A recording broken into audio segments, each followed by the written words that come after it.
Welcome everyone to another video, and in this video we're going to be covering the top 10 shinies in Pokemon Go for Great League. And I know this is going to be a highly controversial video. People love their shiny Pokemon, and Gemma Banks and Zionic and a bunch of other content creators claim that shinies do more damage. I'm not in support of that particular statement, but shinies are definitely a way that people play the game, and to incorporate them in PvPs is definitely an added bonus. And I assessed the 10 best shinies based off two criteria. One is usefulness, and the other one is design. The usefulness score is out of 10, and then I multiplied that score by 1.5, and that's based off of its use in previous cups, its dominance as that particular type, and then as well its use in freestyle, open style cups. And then design, I did it based off of my own personal opinion, and then as well opinions of a few others that I have asked. Full disclaimer, there are some shinies that I have missed based off of people's response on Twitter, but let me know in the comment section below which shinies you think I missed completely, which ones you think I'm overrating, and which ones you think I'm underrating. So I look forward to seeing people's responses in the comment section below. But let's go ahead and get started on the list. So number 10, we have Umbreon. Umbreon has had its use in a lot of different cups, in Twilight and Nightmare in particular. So it's been fairly useful. It certainly had its highlight probably in Nightmare, and then as well it had some use in Season 1 championships. In terms of design, I rated 8.5. It has this really sleek blue tint and blue pattern design, which I think really complements its black coloring, and I think is definitely a superior design version than the original. So Umbreon, number 10, a very respected Pokemon. At number 9, we have Vigoroth.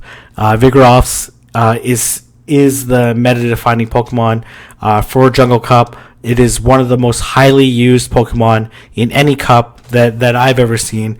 I don't think I've seen a winning team thus far without running Vigoroth, and certainly I've seen in other cups where people have run the meta-defining Pokemon and still have come out on top. But Vigoroth is super dominating in Jungle Cup and has been a really great Pokemon in Season 1 Championship, and whenever they include normal, they'll have to ban Vigoroth, or Vigoroth is going to dominate every other normal Pokemon. In terms of design, it looks okay. Some people actually might prefer the original design with its white coloring, but I rate the design is 7.5. It's not terrible, but it's not great either. And at number 8, we have a three-way tie for 6. First up is my boy, Gemma Banks' boy, Steelix. This golden steel rock, or I guess it's steel ground actually, steel ground Pokemon is really well designed. So that's rated as 9. In terms of usefulness, it's found its use as this kind of anti-meta type Pokemon that just barely beats them first off in Boulder, then in Tempest, and then in Kingdom, and then it's even found some use in regionals and Season 1 Championship. But certainly taking a step back since the rise of Probopass and Bastiodon as anti-flyers. But still, Steelix is a really tanky Pokemon, really good in Open Great League as well, and has a pretty nice moveset with Dragon Tail, Crunch, Heavy Slam, and to be able to nuke its opponents with Earthquake. And also tied for number 6 is Altaria. Altaria, I rate its usefulness as 8.5. Its design as 9, so quite a very useful Pokemon. Perhaps it's taken a step back because of the anti-flyers, Bastiodon and Probopass that have come more to the forefront that have definitely walled Altaria more and definitely led to the rise of Skarmory over Altaria. But Altaria still a really nice design. I think the yellow color along with the clouds makes it a very majestic Pokemon, and it certainly had its time to shine in Tempest and in Kingdom Cup. And Kingdom Cup being one of almost the mandatory Pokemon to use in that cup. And at number 6, tied for number 6, we have Venusaur. Venusaur, rated with a 9.5. Its design, it's okay. It's not terrible. It's not the worst looking Pokemon. Arguably, its original design is actually better, but it's been a super useful Pokemon. That Frenzy Plant hits like a truck. Even in cups where people had initially discounted, like Jungle, it's definitely found its use as a really great generalist. It's definitely been really, really useful in Rainbow. Arguably the second meta-defining Pokemon in Rainbow Cup, and then as well, it's been really useful in Season 1 regionals and in championships. So really great overall Pokemon, and deserves a spot as tied for 6. And at number 5, we have Lapras. Lapras, whenever it's available, for the most part, it's been fairly useful. Not so much in Rainbow, but certainly found its use in Tempest and in Kingdom Cup. With that Legacy Ice Shard and Ice Beam, definitely makes it a lot more useful as a shiny. If it didn't have that raid day, then Ice Shard and Ice Beam wouldn't be available for Lapras, which certainly would make the shiny less useful. And then its design, it's a really nice design. This purple color definitely complements it. And going to Sentosa in Singapore and seeing the inflated Lapras was really cool. And then as well, the beautiful AR shots that people took with Shiny Lapras and how excited people were to get Shiny Lapras is definitely one of the most hyped Shinies releases to date. And then at number 3, tied for number 3, in fact, we have Medicham. Medicham is one of the best Pokemon in the entire Great League. With access to Counter and Power Up Punch, it's an absolutely deadly combination.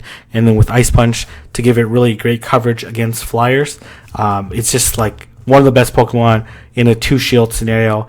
It can defeat almost any Pokemon in the game. And then whenever it's been available, even pre Power Up Punch in Boulder, it was arguably the second best Pokemon in Boulder. And then anytime Medicham is going to be available, it's going to be one of the meta-defining Pokemon, which is why it was banned in Nightmare. But in season 1 regionals and in season 1 championships, they found some really nice play, especially in regionals where it was virtually used by every single team. So, and then its design, it has like this really nice blue design, and it has like a really nice contrast to Meditite, where basically it had inverted colors. So I appreciate the poetry in flipping the colors between the unevolved and evolved form when they go shiny. So I think that was a really, really cool idea. And at number 3, not necessarily one of the best Pokemon in Great League, and far from it, probably arguably the worst of the Pokemon on this list. But whenever Fire or Flying has been available in Kingdom Cup, for example, Charizard was definitely one of the best and most aggressive anti-Lucario counters. It was arguably one of the meta-defining Pokemon in Rainbow and found really great use, and lots of different teams found really niche uses for it. And with that Blast Burn, it's going to do a ton of damage, and that's what really separates it from the rest of the fire Pokemon. The ability to hit that Blast Burn and do a ton of damage to even Pokemon that resists Blast Burn. You don't want to get hit twice with that Blast Burn, or it's going to be pretty much lights out for you. And so it's been fairly useful. It's not as great when you look in the open the more open meta because there's lots of water in the meta. But its design, it's one of the most iconic shinies in the entire game.